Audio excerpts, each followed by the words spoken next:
And now we're going to live broadcast. Hi, good afternoon. This is Mike Doyle with Dr. Diane Troutman. We'll be starting in just a few moments. Thank you for joining us today on our second virtual Harris County Democratic Lawyer webcast luncheon. We're planning at this point another opportunity in June. We've had really great attendance. As a matter of fact, we have over 450 folks that are joining us for today's webinar, in large part not just because of the speakers, but also incredibly how important this issue is going to be going forward for all Texans, Texas Democrats, and Texas citizens. There's a couple announcements I'd like to share with you. First, I want to welcome all those members of the brand new Texas Democratic Lawyers Association and affiliates, which is due in no small part rather to the hard work of our founding president, Lee Aurelano, Barbara Adnowski, our current vice president, Steve Duble, Rose Clouston, and Carol Robinson and Chad Dunn. It's particularly appropriate because we all know that in this election year, as in any other, but maybe even more so, voter protection is what's going to be the key to making sure that people's voice is heard. And having these affiliates across the state, as we've had in Harris County for the last 14 years, is going to be a critical part of it. There's also going to be another free Harris County Democratic Lawyer CLE with an internationally recognized speaker, Dr. Brendan Kelly from Trinity Dublin University, speaking on how to cope with coronavirus. He's published an online book, and that'll be on May 21st. Finally, there's an opportunity that I would absolutely encourage not just our members, but our non-members, and that's to participate in this upcoming runoff and for the election as election judges and clerk. Our member, Nicole Peterson, is coordinating that with the association as well as the Harris County Democratic Party. If you're available, please reach out to Nicole at VOPRO, V-O-P-R-O, at harrisdemocrats.com. Once again, that's Nicole at VOPRO at harrisdemocrats.com. I'll go ahead and put that out on the chat as well so that you can have that for access.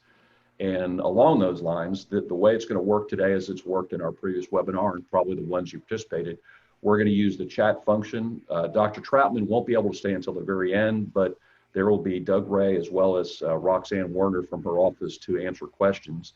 But if you have questions as it proceeds, please go ahead and add those to the chat function. You can either send it directly to me privately, or you can send it to everyone, and we'll answer those at the last 10 to 15 minutes of the presentation. I'd like to now introduce Dr. Diane Troutman, who many of y'all know has an incredible responsibility as the chief voting official in the third largest county in the United States, Harris County. Dr. Troutman comes from the field of education, although I also learned that she started at First City Bank, which back when you started at Vincent Elkins a long time ago, you were more or less required to get an account at First City. She has a doctorate from Sam Houston State in educational leadership, started on the front lines of teaching and working as a principal, has degrees from both Stephen F., U of H, and Sam Houston.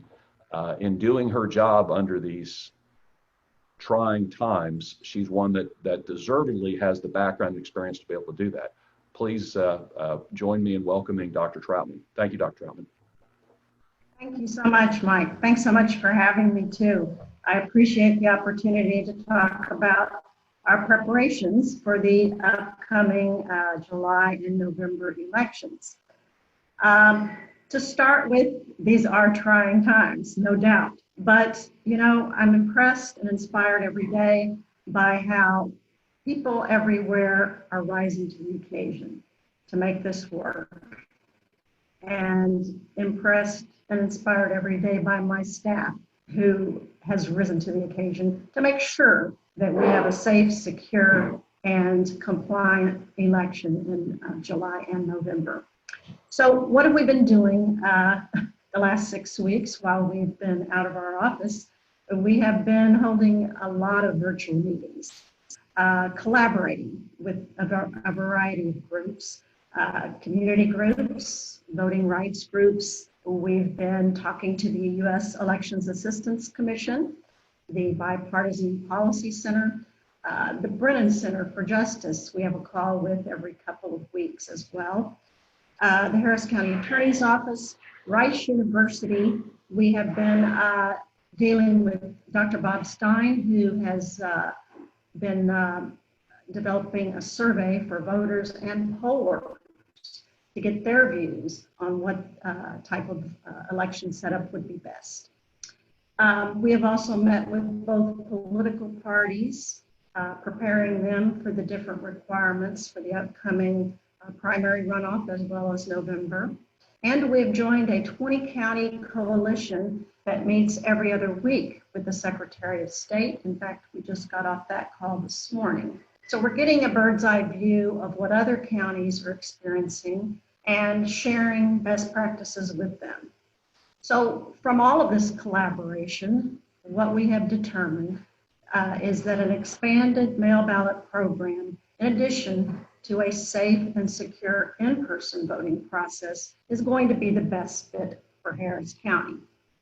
Now, when I say expanded mail ballot program, I simply mean that this allows us to be ready to process more mail ballots for July and November. And in fact, we're already seeing an uptick in requests for mail ballot applications. So we need to be prepared. Safe and secure in-person voting process, of course, is also necessary. In a county this large, we will have people, no matter what, who want to vote in person, and we have to be ready for that as well. So we did receive an allocation of $12 million from Commissioner Court to fund this expanded mail ballot program. But what I would call this 12 million, the majority of this 12 million allocation is an insurance policy. It's an insurance policy to prepare for a large increase in mail ballots. And as I said, we are already experiencing and seeing some of that already with the increase in mail ballot applications. So the majority of that 12 million is like that insurance policy, but about 1.4 million will be allocated for the July election to purchase PPE, the personal protective equipment for poll workers and locations, for high volume scanning equipment and sorting equipment, for additional postage and ballot cost, and for a robust voter outreach program to inform people who are eligible that they can apply by mail. Because Texas, as many of you know, is not really a vote by mail state. Only about 6% in Harris County take advantage of voting by mail. So it will require some additional voter outreach. A few dates to look at there for the July runoff would be the last day to register to vote, June 15th. The last day to apply for ballot by mail is July 2nd. Early voting will be July 6th through the 10th. That's a Monday through Friday, no weekends. And election day is July 14th. Looking ahead to November, we are, as I said, preparing for an increase in mail ballots, and especially for 65 or over. So our message to them is, if you are 65 or over, you do qualify, and you should go ahead and get your application in the mail if you do not have it already, because the last thing we want to see are senior citizens waiting in long lines. And I have to tell you, the lines are going to be long. They're going to appear long simply because we have to do social distancing, spacing out the voters every 6 feet. So a line of 25 will look like 50. A line of 100 will look like 200. That is why we are urging people to either vote early or vote by mail if they qualify. We are also forming a working group composed of representatives from our Harris County Health Department, Metro, Food Bank, the school districts, city and county representatives to address recruiting more poll workers and finding larger polling locations. And again, we need those larger polling locations to space people out. So we're looking for schools that have gymnasiums, large warehouse type situations like the food bank, to see if we can find those. And we feel like these stakeholders would help us do that. Also, as Mike said earlier, if any of you are interested in volunteering to be a poll worker, we would welcome you.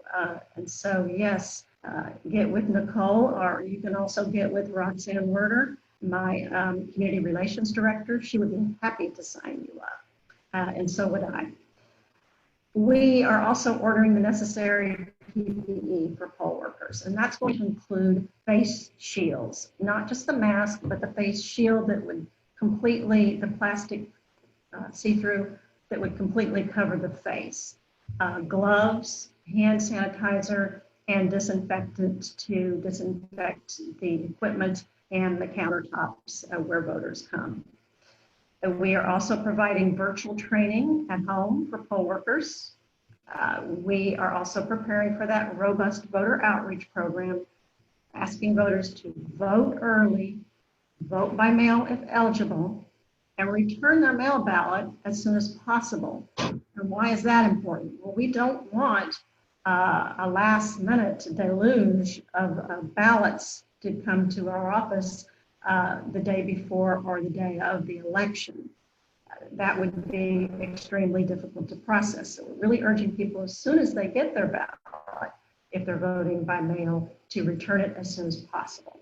We are also acquiring additional voting machines and equipment from other counties that have gone on to use another manufactured voting machine. So we can obtain the older E-Slate equipment from them at a very reasonable price, and in some cases for free. So that's what we're doing for that. I would also like to point out the dates for the November election. The deadlines to register to vote is October 5th. The last day to apply for a ballot by mail is October 23rd. The early voting period is October 19th through 30th, and election day is November 3rd. Now, any other information you might want about the upcoming elections can always be found at our website, harrisvotes.com. We also have an FAQ section on our voting by mail if you have more questions about that as well.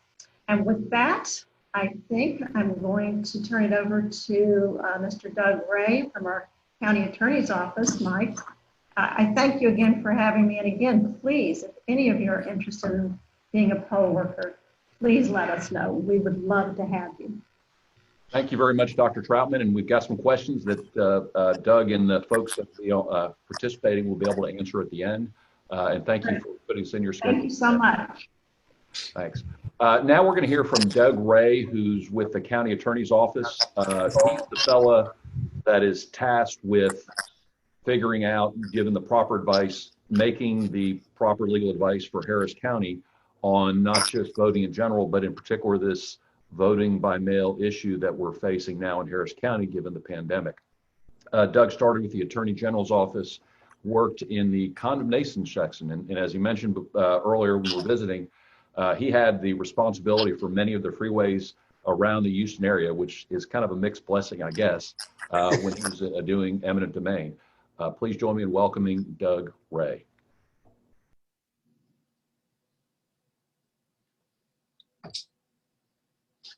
All right. I don't see myself on the video, but I am Douglas Ray. I'm with the Harris County Attorney's Office, and I have been there for about 17 years now, and about 13 of that has been spent actually participating in advising the county clerk's office and the tax assessor, collector, voter registrar's office about election law. The ballot by mail has become a very serious issue this last election because of the heightened interest in using it instead of the traditional voting in person. Let me just go through kind of the nuts and bolts of ballot by mail so that everybody will understand how it works. The first thing that you have to do is that not everybody is eligible to actually vote by ballot by mail. you have to fit one of the criterias that the law specifies. There is a provision under federal law that allows for what's known as a federal postcard request for a ballot by mail. If you're in the military and stationed overseas, you can send one of these requests in. There are 4 categories under state law that allow you to have a ballot by mail. The first one is that if you're going to be out of the county during the election period. The second one is if you're 65 or over. The next one is if you're sick or disabled. Actually, the section just says disabled at the top of it as far as a qualification for voting. And the last one is if you're incarcerated in jail. So if you fit one of those categories, you can ask for a ballot by mail. The process is that you have to send in a written request.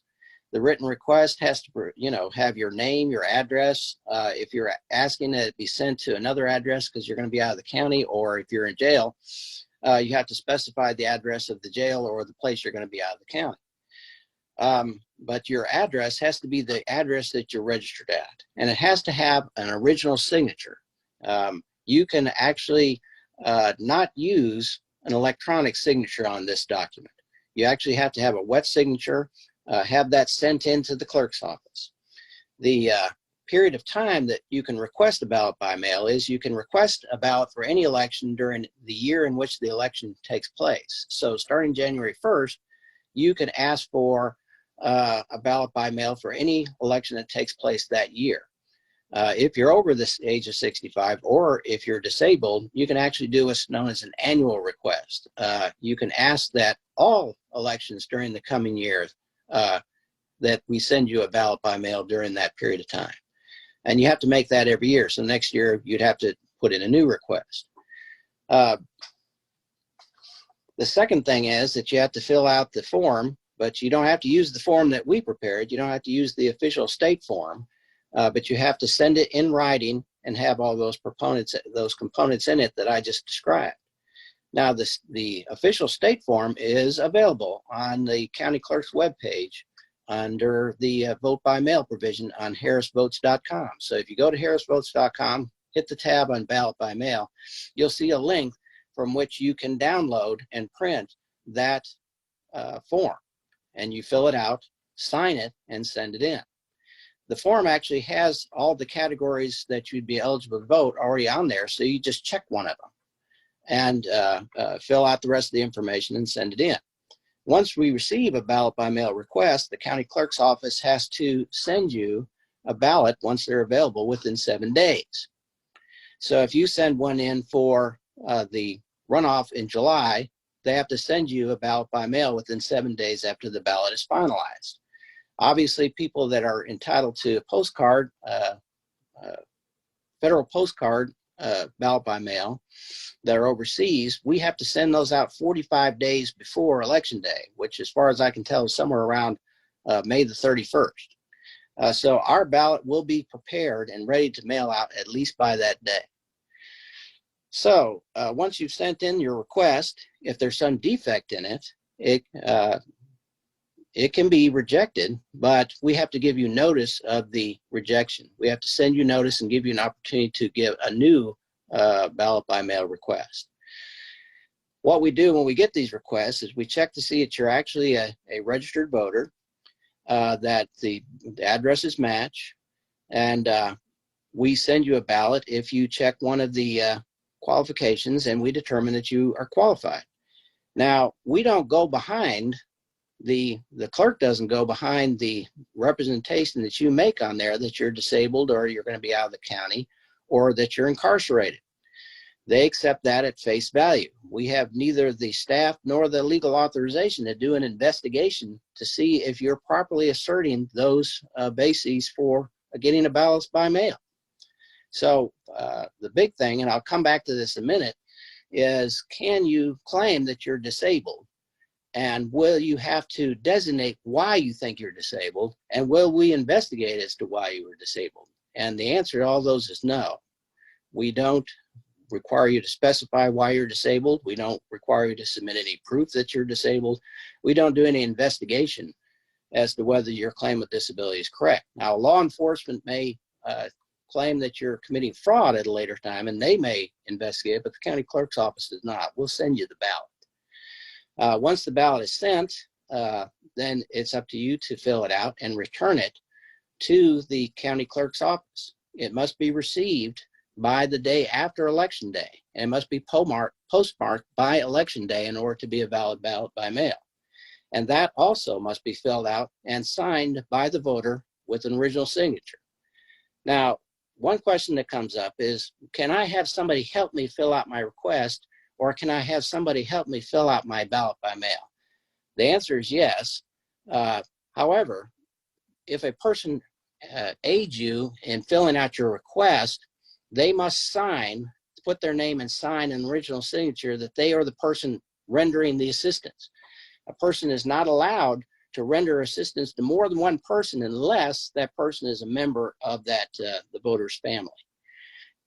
And in addition, when a person aids in the or assists in the filling out of the ballot by mail itself, you can also assist, get anybody to assist you except your boss or your union rep. And that person can assist more than one person, but he can't be paid to render assistance. And an exception would be if it's a member of your own family. Once the ballot by mail is received by you, you have to give an original signature. And just to give you some insight into how this is processed, when the request is sent in to the clerk's office, they make a digital copy of the signature that's on that page. And when you send in your ballot by mail, that also has a digital copy that's made.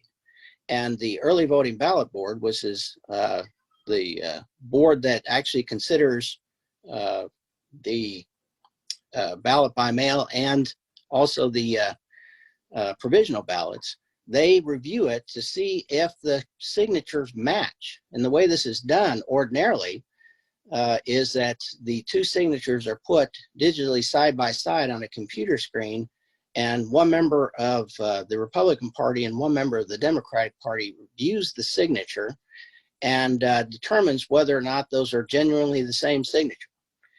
If there's some disagreement, then the chairman of the early voting ballot board, the presiding judge of the early voting ballot board, comes and makes a determination as to whether to accept the vote or not. If it's rejected, then it has to be, a notice has to be sent to the voter as to the reason why it's rejected.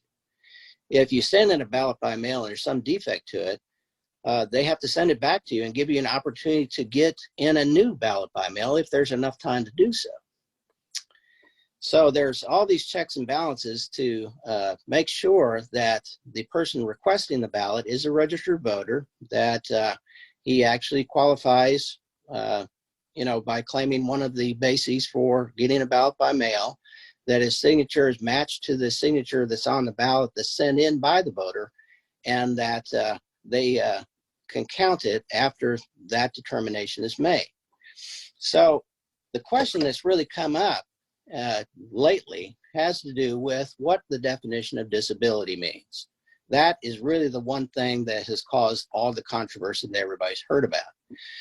Disability under the statute is that if a qualified voter has a sickness or physical condition that prevents the voter from appearing at the polling place on election day without a likelihood of needing personal assistance or injuring the voter's health, then that qualifies as disability. I read that to mean that if you're sick or your physical condition may require assistance or may injure you by appearing in person, that you qualify as eligible to get a ballot by mail.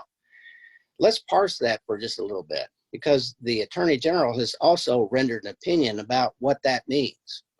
The Attorney General says that if you have a sickness or a physical condition, which he defines as being a sickness, that you're qualified to get a ballot by mail. And if you don't have a sickness, then you don't qualify. And however, I kind of take a different look at this. The legislature did not use the word sickness just for the heck of it. sickness and physical condition must mean two different things, or else they wouldn't have included both of those phrases or words in the statute. So when we come to defining physical condition, I think it means something different than sickness. And if you go to the dictionary that the Attorney General has cited for his definition of physical condition, you'll see what I mean. The Attorney General says that the definition of physical condition means an illness or a medical problem. That is one of the examples of the use of the word condition that's in the dictionary. However, the definition is the state of something with regard to its appearance, quality, or working order. And one of the other examples is a person or animal's state of health or physical condition. My opinion is that physical condition could be excellent. It could be good. It could be poor. For example, you could say Michael Phillips, his physical condition is really excellent. He's like the best swimmer in the world. So if you have a physical condition, which might be injured by appearing in person, you would qualify under this definition of disability. Physical condition must not mean the same thing as sickness. Otherwise, the word sickness would not have been included. Now, it would have been very simple for the legislature to define disability a different way. It could have said disability as defined in the Americans with Disabilities Act. It could have defined it according to what disability means in the Social Security Act. It could have defined it a lot of different ways, but it didn't do that. It just used these words, sickness or physical condition. So, does this mean that anybody who is healthy, who thinks that they might be injuring their health by appearing in person and exposing themselves to a deadly virus, would fit this description? I would say yes, that's exactly what it means. And that's what it means on the very face and the simple reading of disability. Now, I think that a lot of the law backs this up, including the law that the Attorney General cites, the Supreme Court cases. But in particular, I think what backs me up is what the Code Construction Act says. That's Chapter 311 of the Government Code. And what it says is that you're supposed to presume that it complies with the Constitution, that the entire statute is intended to be effective, and that a just and reasonable result is intended. Well, if the entire statute is intended to be effective, then using the words sickness and physical condition both means that both of them have to be given effect, not just one. And you can't say that the other phrase means the same thing as the first phrase. So I think that that actually backs up our interpretation.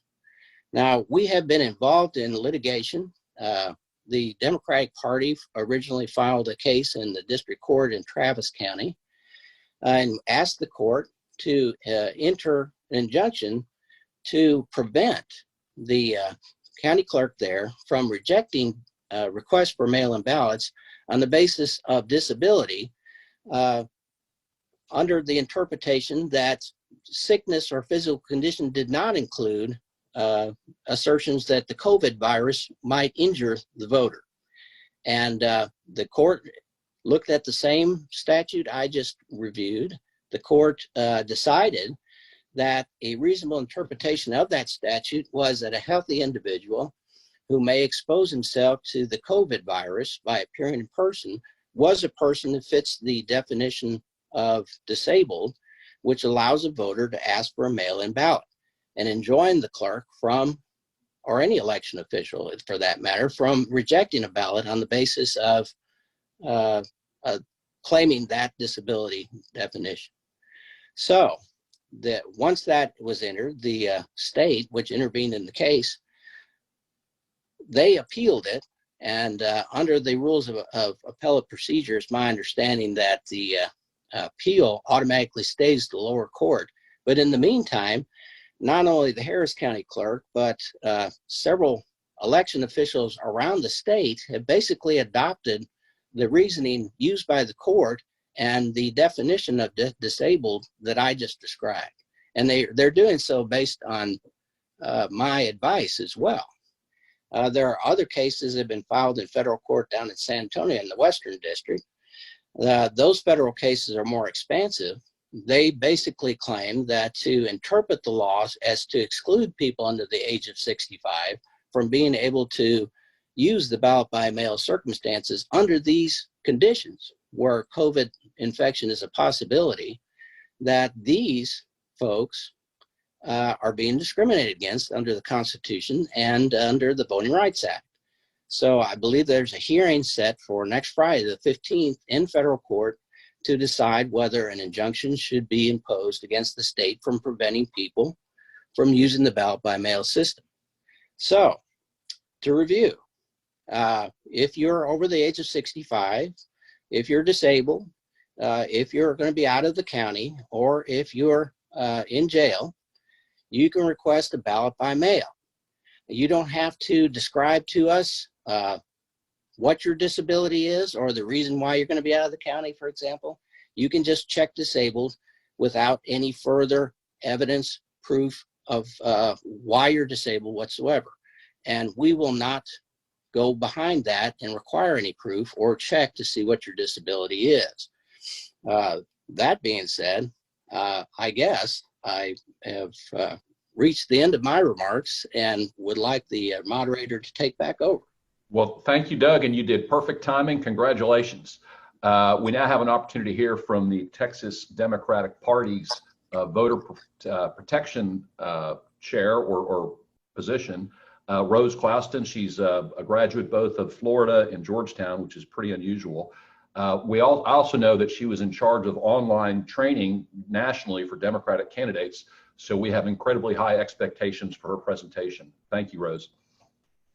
Thank you, Mike. Appreciate it. I hope that I can deliver on the high bar that you're setting for me.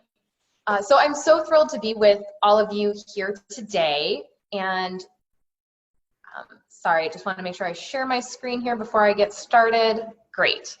So I'm so thrilled to be with all of you here today and heartened to see just the hundreds of folks who are so interested and committed to our little d democratic process, even amid this crisis. A special welcome to those of you who are joining from outside Harris County through the brand new Texas Democratic Lawyers Association. I am so excited for this organization to be launching, and it's not how the founders imagined because of this crisis, but like everything, we're all making the most of the opportunities we have and are so appreciative of the Harris County Democratic Lawyers Association's leadership and for paving the way and helping us launch this in this environment. So thank you all so much. We greatly appreciate it. As Mike said, I am the Voter Protection Director with the Texas Democratic Party, and I've been with the party since January, so got to live through the primary and tell the tale, and excited to use that experience to benefit voters and help everyone vote in the upcoming elections this year. So we've heard from our other panelists about how Harris County is approaching this crisis and making strides to adapt the elections here. But I want to start by zooming out a little bit and talking about the national stage. As you watch and read the news, you probably see what other states are doing, unless that might be just my microcosm of election administration Twitter. But you're seeing what other states are doing and how they're adapting. So I want to start by grounding us in those efforts and the standards that are being set nationally by Mark Elias, the DNC's lawyer and voting rights expert, by Stacey Abrams, the voting rights leader and Georgia gubernatorial candidate from 2018, and from election officials across the political spectrum themselves. And then we'll talk about how Texas stacks up and how we're meeting or not rising to those challenges of the national movement. Talk a little bit about vote by mail to pick up on what Doug said, and what the TDP is doing to adapt and support elections, and then what you can do. So what's been going on nationally? Well, when this crisis struck, we saw that a number of states were really looking to move toward voting by mail, and they did this in different ways. But one thing that I want to flag is that you're hearing a narrative here in Texas that this is a partisan issue. That's flat out wrong. All across the country, election administrators in states have been moving toward vote by mail across the political spectrum. You've seen Maryland, New Jersey, and Nevada mail all of their registered voters' ballots. Maryland has a Republican governor. You've seen all voters mailed a mail ballot application in Georgia and Idaho. Georgia is not known as a paragon of like a high standard setter for voting rights, and they're sending all of their voters a vote by mail application. So this is not a partisan issue. This is about ensuring that all eligible voters can cast a ballot in our elections. And in a crisis like this, voting by mail is a really important tool in that toolbox. Other areas that we've been seeing nationally is looking to have postage paid on the ballot and the application to make sure that no voter is impeded by lack of access to a stamp, either financial access or physical access, and that ballots postmarked by election day should be counted. But in addition to voting by mail, it is really important that we maintain the opportunity for folks to vote in person, because we have a lot of voters, whether it be because of challenges with the postal service or with mail, or because of language access needs or disability access needs, where they need to vote in person in order to cast a private and independent ballot. We need to retain in-person voting opportunities. And so some ways that states around the country are doing that are to expand curbside voting, where someone can stay in their car and cast their ballot from there. There's also a huge focus on polling place staffing. You heard Dr. Troutman talk about it, and Mike make a plug at the beginning. Our election workers in 2016 across the country, more than half of them were over the age of 60 and are in particularly high risk groups. We've heard from a lot of folks that they don't feel able to serve in upcoming elections. So we really need to make sure that as many of us as feel comfortable and are able are moving forward and putting ourselves forward to serve in those roles as election workers. And then also, as Dr. Troutman talked about, PPE and sanitation at polling places and being really mindful of that. There's a move toward county-wide voting. So I grew up in Chicago, and from one end of the city to the other is 2 hours long without any traffic. So if I was staying with my parents maybe during this crisis, it would be a real challenge to get back to where I was registered to vote. So things like that to make sure that we're accommodating how folks are navigating this crisis, and making sure they can vote where they're staying or where they are in their county. And then early voting should include weekend hours. So how does Texas stack up? How are we doing on these measures? Well, when we look at those national standards that are developing to support voters, Texas doesn't meet most of them on the vote by mail spectrum. As you heard Doug talk about, the first and foremost that all of these other things assume is that everyone who would like a mail ballot can access one. And that has been a huge hindrance here and in the conversation. That should really be the starting point for negotiations and for how we are adapting, not the gold standard that it seems like we're fighting for here. And so we are looking for opportunities for folks to vote by mail that are proving challenging. And Texas also does not pay for postage for the ballot or for the application. And so not really hitting all those marks on this one. So if you do submit your ballot postmarked by election day and it's received the next day, it will be counted. So there's one that we're doing okay on the vote by mail spectrum. And then what about in-person voting? Where do we stack up there? So we do offer curbside voting, though we do need to look to our county election officials and how they're going to make sure that that is available to all the voters who want to use it in this election. And I know that all of them are working incredibly hard on staffing our polling places and making sure that those election workers are safe and that we're not putting their health in danger by serving in this capacity, and that we really need that support on. And then the two that we do pretty well on are county-wide voting. Over 70 of Texas's counties do offer county-wide voting. So if you can vote at any polling place in your county on election day, though we do have over 150 counties that don't offer that. And in the general election, early voting will include weekend hours, though in our July primary runoff election, it will not. So let's talk a little bit more about the topic of the hour, voting by mail. I know Doug talked about this a little bit, so I'll be brief. But right after our March 3rd primary election, when the pandemic was spreading, the Texas Democratic Party knew that we needed to adapt our elections to ensure that Texans could have their voices heard in this democratic process without risking their health. No one should have to make that choice like voters in Wisconsin were forced to last month, between their health and having their voice heard in our democracy. So we tried to work with state officials, but they were unresponsive. And we know that our election officials need answers immediately in order to plan for and run an election that offers meaningful participation opportunities. So we are in court fighting for Texans' right to vote safely. And we had a hearing that Doug talked a little bit about in Travis County on April 15th.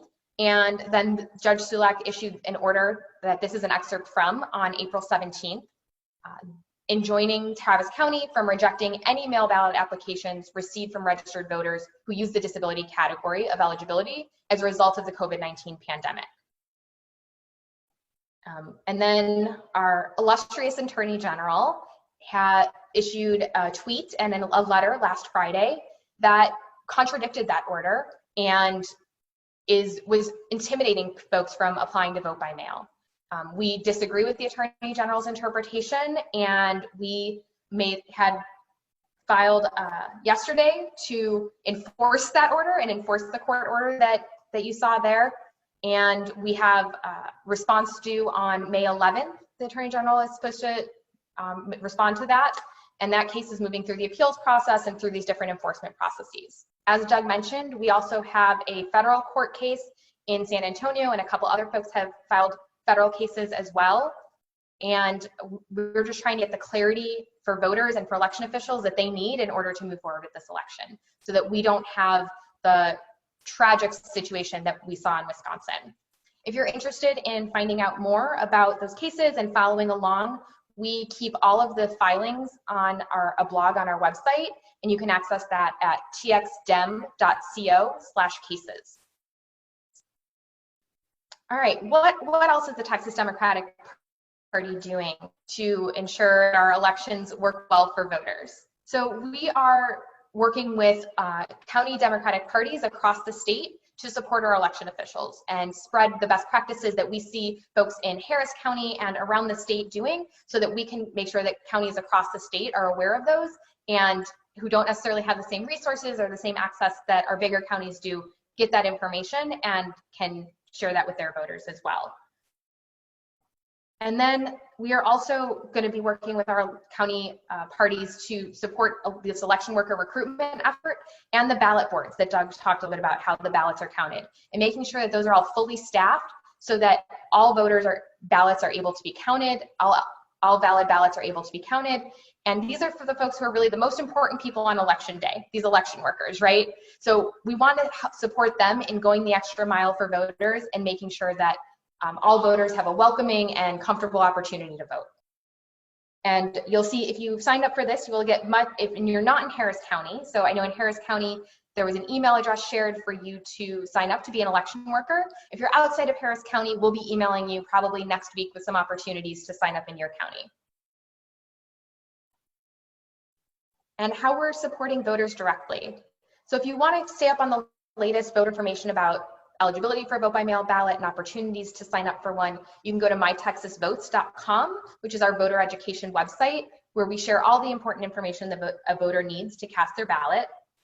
We also have a hotline at 844-TX-VOTES for voters who have any questions about eligibility, deadlines, having a problem with their mail ballot, or get to the polling place and have an issue. We've got your back, and we're there to support voters in any step of the voting process. But we know that it's not just vote by mail that's a challenge in the pandemic. There's also registering to vote, where you also need that wet signature right now. And so we've created the website registertexas.com. Would encourage you to share this far and wide with your networks. If folks are not registered to vote at their current address, they can fill in the form online. We mail them their voter registration application filled out with the information they shared in an addressed stamped envelope. They just have to sign the application, pop it in the envelope we sent, and send it on its way to register to vote. Since Texas is, again, how we stack up, one of only a dozen states that doesn't allow our voters to register to vote online. So how you can help. I'm so thrilled that so many of you are interested in our voting process and what that's going to look like this year. And I'm looking forward to exploring all the ways you can help make this election work well and voters' experience be smooth throughout this election year. Both the HCDLA and the TDLA folks will be hearing much more about those opportunities as we move forward. But the first couple, as everyone has mentioned so far, is to serve as an election worker and to recruit other folks to do so. and keep up and amplify what's going on in the latest about these different trends and how folks can have their voices heard and participate in the process. And you can follow the Texas Democratic Party and myself on Twitter to keep up with the latest news. And feel free to reach out to me if you have any questions. And I think I'm going to turn it back over to Mike to facilitate the questions. Thanks, Rose. As expected, it was a great job. I appreciate it. We have a number of questions online, and if you haven't already put it in the chat function, we'll do our best, and at least from the number we have now, I think we'll be able to get them all answered. First one is from Councilwoman Abby came and asking about what happens if someone applies to process the mail ballots and a court strikes down or the Judge Sulak's order is struck down. What'll happen to those folks if they're already in the process, so to speak, if they're not waiting on a ballot and need to actually show up in person? And I'll direct that, I guess, Doug Ray, that may be something for you. Well, the thing is that we are not going to try to put, disability applications in one pile and all the rest of the applications in the other pile. If on the face of it, you qualify for a mail-in ballot, you made an application, you check disability, we'll go ahead and process that ballot. I guess that the main value of the court action, if there's a definitive decision made by an appellate court, for example, if it defines somebody as being a disability that they don't have a disability, if they are merely not wanting to appear to avoid an infection by COVID, I think that the voter, it would be incumbent upon them to either return the ballot by mail or at least not cast it, so that that would be their personal responsibility to do. I don't know that any such definitive answer is actually going to be rendered before November. I'd be kind of surprised at this point that we'd actually get to that. But it's one of those bridges I'll have to cross when we come to it, because sometimes these decisions have all kinds of nuances and you have to really kind of delve down into it before you can give somebody good advice on what to do. Thanks, Doug. And actually joining us also is Roxanne Warner, who's Public Affairs Director for Dr. Troutman's office. Did you have anything to add on that, Roxanne? Not on that question, no. Okay.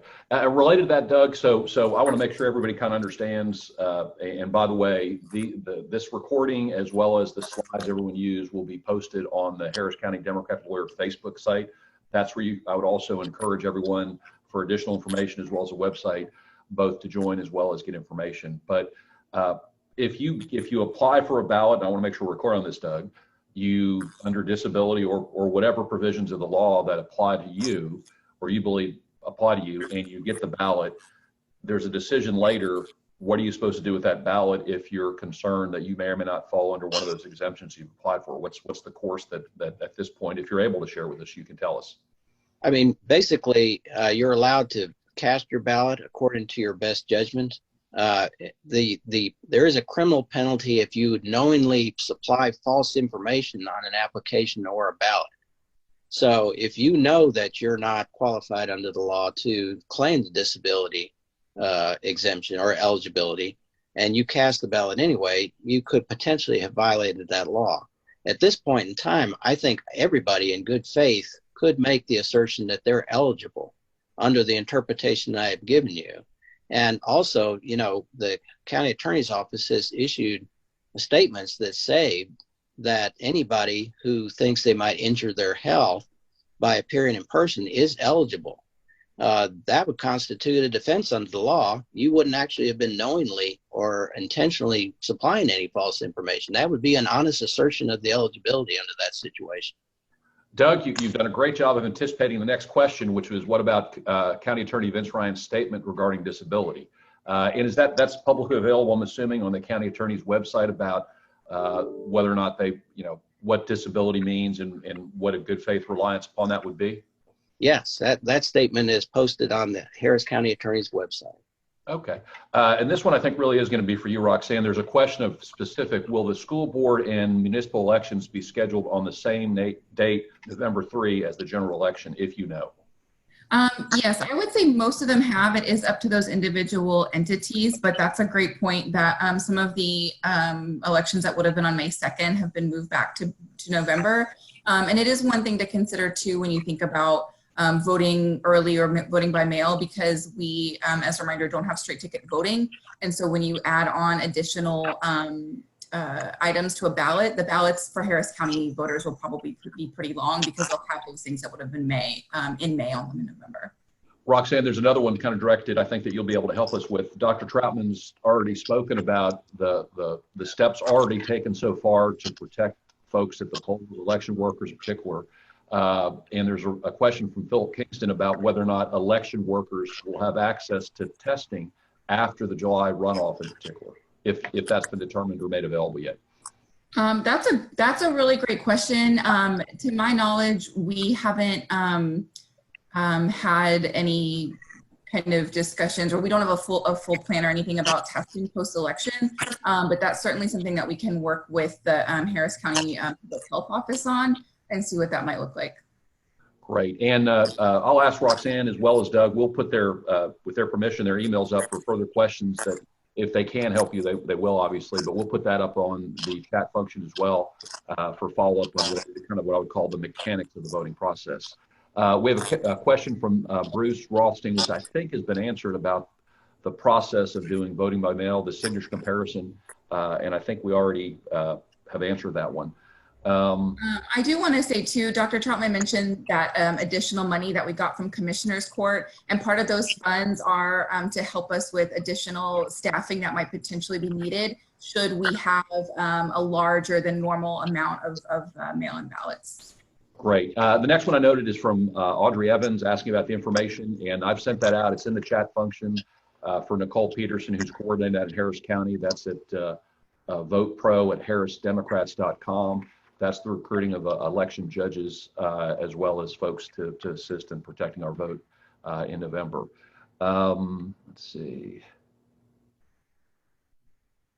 Doug, there's a question. Is there a potential claim by the Attorney General against individual voters that a request for mail ballot was voter fraud because it ignored his advice?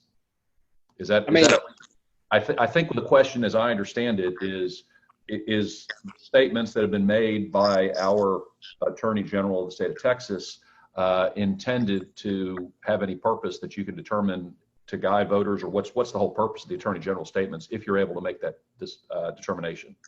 The trouble with the Attorney General's press releases and statements are that we're not sure that what the authorization under the law that he has to actually make any kind of definitive statement.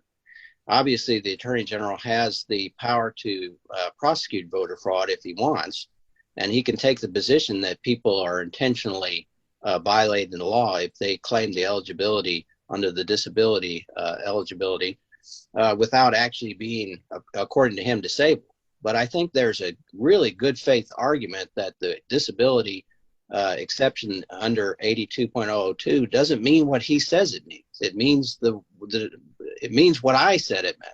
And I think that anybody in good faith could say, well, I, looking at this, in good faith believe I am really eligible, and I am not intentionally misrepresenting anything by claiming this eligibility and asking for a mail-in ballot. And, to tell you the truth, he can rely, any voter can rely on that written statement that our office has issued. And I'll tell you, I'll volunteer to come to anybody's trial if they're being prosecuted for election fraud on this basis and testify that they had a real good faith belief that what they were doing was perfectly legal. How about we just play this video?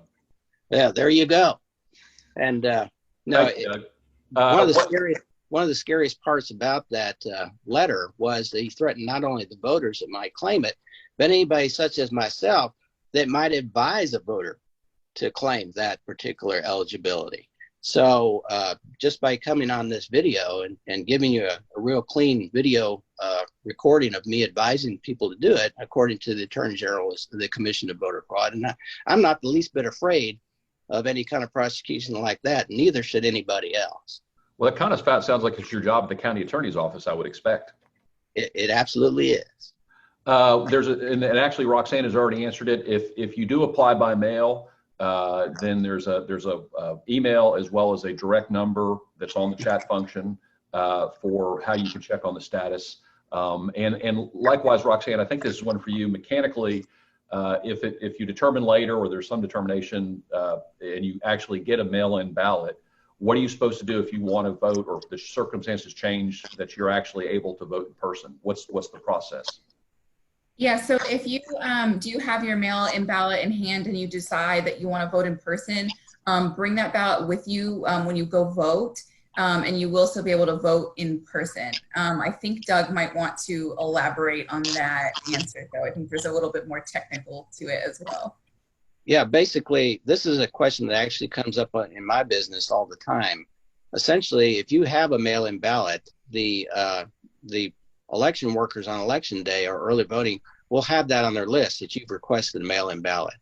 If you bring that mail-in ballot with you, you can hand it to the election worker and they can cancel the mail-in ballot and allow you to vote a regular ballot right there in person. If you show up and say, yeah, I got a mail-in ballot, I lost it, I'm worried about, not being able to vote, they will still allow you to cast a provisional ballot. And the early voting ballot board will then review the records to determine whether or not they've received the mail-in ballot. And if not, they'll count the provisional ballot. So the process is if circumstances change, say you're in the county, weren't expected to be in the county, you can still vote in person. You'll sign a provisional ballot, and obviously, as long as you haven't also voted by mail, you're allowed to vote in person. Am I saying that correct, Doug? Yes, and if we've received your mail-in ballot, we'll count that ballot instead. Nobody will be disenfranchised completely. And of course, if you actually physically still have the mail-in ballot in your hand, you can turn that in and they'll cancel it, and you can vote in person non-provisionally. You can just vote a regular ballot. Got it. Rose, I think this may be up in your area. Is there going to be a list of voters available who've registered by mail or asked rather for a ballot by mail that folks can actually access at some point before the ballot is held? So the question is, can people track whether their application was received and if their ballot is on the way? No, slightly different. There's a number of the county, and maybe it isn't something, but the question is, are there going to be public records that indicate who's applied for a ballot by mail? That is not a public record until after the election. Then we can see who has actually cast a ballot by mail, just as we can see who voted in person, but they're not publicly available records, which is, but folks, if they need to know the status of their application or whether they're going to be getting a mail ballot, they should call their county elections office is the only way to tell that right now. Thank you. There's also a question about kind of the mechanics of CLE registration. We have a record of both registrants as well as attendees. And if you've already registered and you logged on, we'll do a comparison. And those folks who've registered and have logged on will be submitting on their behalf to the State Bar for CLE. If for some reason you didn't register under your name, which people are allowed to do, please go ahead and send an email to President at HCDLA confirming and verifying that you've attended the CLE online. Okay, there's a question from Nancy Friedman. Will the party, either the state or Harris County, be sending voters 65 over applications for voting by mail as they have in the past? And I don't know whether anybody here is able, actually, maybe Rose, is that something you'd assist on? Yeah. We are exploring all of our options to ensure that everyone has access to the ballot box, including proactive outreach of that nature. I can't necessarily tell you when or if we're going to send applications to folks who are 65 or over, but we will have an application request form up on our website very soon for folks who want to get an application, where we will mail them on demand, and then proactive outreach is being considered for sure. So as I understand what you're saying, there's going to be something where you can request it online or by phone, and the party will go ahead and mail you the ballot, or I mean the application rather? Exactly. If folks are they don't have a printer and need to have that paper mailed to them, we will have something up on mytexasvotes.com within the next couple of weeks where you'll be able to do that. Thank you. And this is for any three of you that knows the answer. There's a question about, there's obviously a quote official county form downloadable or request. State rep has also sent out a form. Is there any particular form of ballot by mail request that needs to be used? Well, yeah, I think I reviewed that during my presentation. You can come up with your own ballot form, but it has to have your name, your registration address, and it has to assert the reason why you're eligible. So if you can just type up your own letter, that it says, my name is so-and-so, I live at this registered address, I am a 65 or older. As long as it has your original signature on it, you can send that in and that'll be effective. There are lots of groups that prepare these forms. A lot of people send in forms that are not the official form. And as long as they contain all the information required by the statute, they'll be effective. My understanding is the county clerk's office also has a phone number you can call and request over the phone that we send you one of these ballot by mail forms. So you can either download it or call for the form, or you can come up with your own, or your organization can prepare its own as long as it contains all the information required by the statute. So you can send in one by crayon, and as long as it has the required information, you're good to go.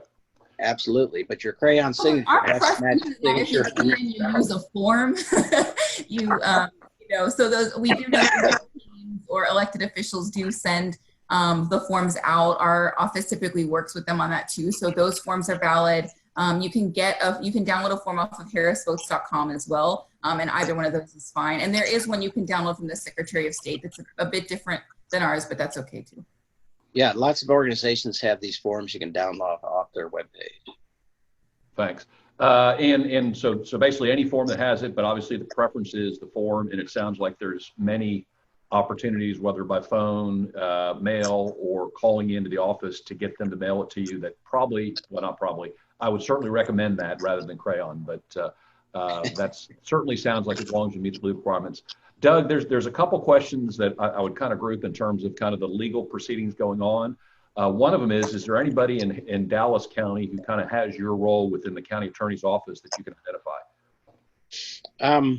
No, I think the head of the civil division, litigation civil division, and the district attorney's office is probably the person that's handling that role. My understanding is that the county commissioners court adopted a resolution supporting the use of mail-in ballots that anybody can request to use in the disability eligibility criteria. But I couldn't tell you the name of the person who would be in the district attorney's office that would cover that. Thank you. Final, let's see, I think we have about two more. We've already talked about provisional votes. Then there's an indication from Catherine McGovern that the Democratic Party, where they're going to have a litigation team on standby. There obviously have been efforts, including Nicole Peterson is working with us to make sure that there's volunteer legal assistance on this issue as needed. Making sure people have an opportunity to vote is something that's central to our mission. One other thing I wanted to share with everybody, if I could, I have on a regular basis handed out my phone number to everybody so that if they have any questions about voting procedure, or if they have any problems trying to vote, either early or on election day, that they just call me and let me know so that I can either try to help fix whatever the problem is or answer whatever their questions are. And I imagine there'll be a lot of questions on this particular point. So I'd like to give you that phone number now, if I could, so that everybody has that available to them, so they could call me if they have any such question. Hang on, Doug, 1 minute. I'm going to go ahead and put it in the chat function very, very quickly. That way everybody will have it. But this number is, go ahead. Okay, it's 281 935 1904. 1904, and that's the number for? That's the number for Douglas P. Ray, Special Assistant County Attorney. That's for additional information. Thank you, Doug. That number's been handed out to every election judge for the last 10 years, and they make very reasonable use of it. And I expect everybody that has a problem to be able to use that as a resource to be able to help answer any questions they have about voting. We have what looks like our last question, but I'm going to check to make sure we've answered them all. And obviously you have a few more seconds, I guess, to put it in or at least start. When you sign the application for voting by mail, do you use your legal name or the name under which you're registered? So I'm not sure. Does that make sense? I would use the name that you're registered under so that we won't have any problem matching it to assure that you are the person who's offering to vote. And whatever you do, that signature should be the exact same signature that you put on the ballot by mail when you send it in. We're going to compare the request signature with the ballot signature to make sure that they're the same. Great. Yeah, Well, I want to emphasize that too, is just making sure that those signatures do match on the application and on the actual ballot that's sent in. There's actually a question about what if you're, and this is kind of a mechanical question as well, what if you feel that you're being strong-armed by an election worker, that your official ID is not sufficient and you require additional documentation of your identification? What's the process that you can describe for us for that? If there's an issue about identification, how is that supposed to be handled properly? Well, the election judge is entitled to make a judgment about the sufficiency of your identification. If you run into a problem, you think that your identification is sufficient, and the judge is telling you that it's not, that is one of the prime questions that I get called about a lot, either by the judge or the voter, as to whether or not their identification is sufficient. You can call either me or the county attorney's office to try to get your best advice on how to proceed to make sure that you get to vote using whatever kind of identification that you're using. Thank you, Doug. Before I turn it over to Rose and yourself and Roxanne for any closing thoughts, and by the way, thank you very much for keeping us almost exactly on time, which continues our record for our meetings virtually and online and in person, hopefully soon enough.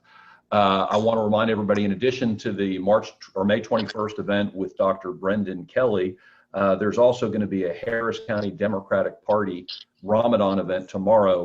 Information for attending and participating is on the Harris County Democratic Party website. It's being led or coordinated by Judge Rabia Collier as well as some other elected officials tomorrow, I believe at 2 o'clock, but that information is on that Harris County Democratic Party website. Rose, any kind of parting thoughts that you have for our many attendees? Just so excited and enthused to see so many Democratic folks involved in this issue and engaged in it, and look forward to keeping you engaged in it and turning this into action also at our polls in the July and November elections. So thank you all so much for being here. Thank you, Rose. Doug, there actually have been a number of questions. I guess there was a recent transfer of proceedings from Austin to the 14th Court of Appeals. Anything you can share about that or what's going on there that you're aware of? I am not aware of anything having to do with that, if there has been a transfer. The closing thoughts that I have is that although this is the Democratic Lawyers Association and the Democratic Party is participating, our office and the county clerk's office do not view this as any kind of a partisan effort. We are interested in making sure that all voters, Democrat, Republican, or otherwise, can exercise their right to vote. And we're not approaching this in a partisan way whatsoever. My interpretation of the law is not motivated by any kind of partisan motivation. And I just want to make sure that the law is complied with and that all voters have a good opportunity to vote safely. Thanks, Doug. There is actually one last question, which we do have time for. Apparently, I guess there's a Texas Civil Rights Project issue on signature mismatch arising in Fort Bend County. Do you have any information or knowledge about that you can share? I really don't know anything about what's going on in Fort Bend County. There is a lawsuit in federal court that was brought challenging the basis of allowing untrained election workers the power to judge whether or not signatures match or not. They have no training in graphology or any kind of special certification to be able to judge whether somebody's signature is actually the same. And the allegation is that it's a violation of federal law in order to make those matches on that basis. I don't know what the status of that lawsuit is or the status of this controversy in Fort Bend County is, but that is the procedure that's prescribed by the law. Then we advise the county clerks and the early voting ballot board to follow. Well, we actually got an update. Thank you, Susan Hayes, in our chat, that there was a docket equalization transfer of the case to the 14th Court of Appeals and is asking the state, and the Court of Appeals right now is asking the state to file a response on Monday. So right now it's pending in the 14th Court of Appeals here in Houston.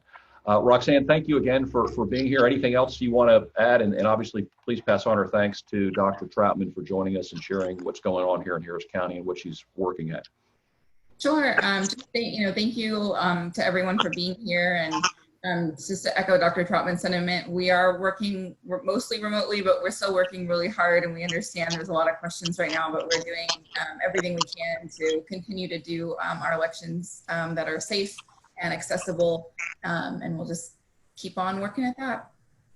Thank you all, and there's no way to applaud, so I'll do it for everybody. Appreciate it very much. This video will be available later today at the Facebook site for the Harris County Democratic Lawyers, as well as the slides that were used. Like I said, we're anticipating another interesting opportunity to hear what's going on in June, and we'll keep you updated. And please, if you're not, get on our mailing list. Joining HCDLA is a pretty low entry point, and there's a lot of great opportunities to help the party and locally here as well as statewide. Thank you very much for joining us today. We'll sign.